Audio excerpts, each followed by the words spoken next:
They are the institutions we are supposed to trust, but an inquiry chaired by this woman, Fiona Woolf, to look into how the establishment responded to historical allegations of sexual abuse has been thrown into further confusion and chaos. She's been forced to stand down after she lost the support of abuse victims.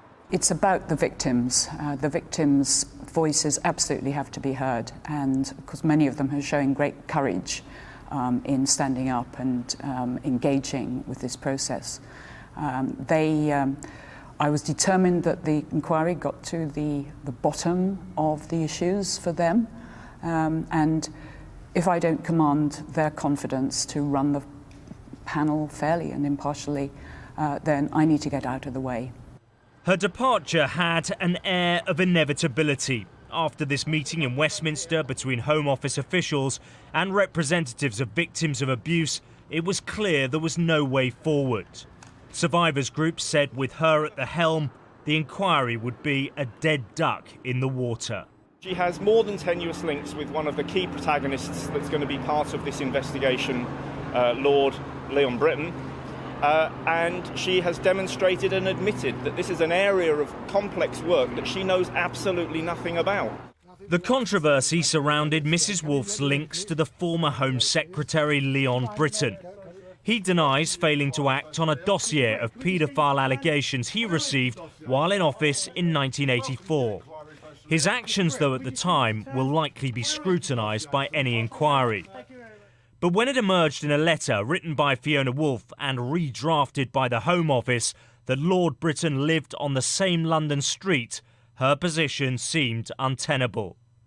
It was also revealed that they dined at each other's homes on several occasions, and Lord Britton's wife and Fiona Woolf met for coffee. They also sat on a prize-giving panel, and she sponsored her £50 for a fun run. You've got to remember what the survivors of child sex abuse have been through. They're very suspicious of how this inquiry is being organised, quite rightly so. They're worried that there'll be attempts to cover up what's gone before.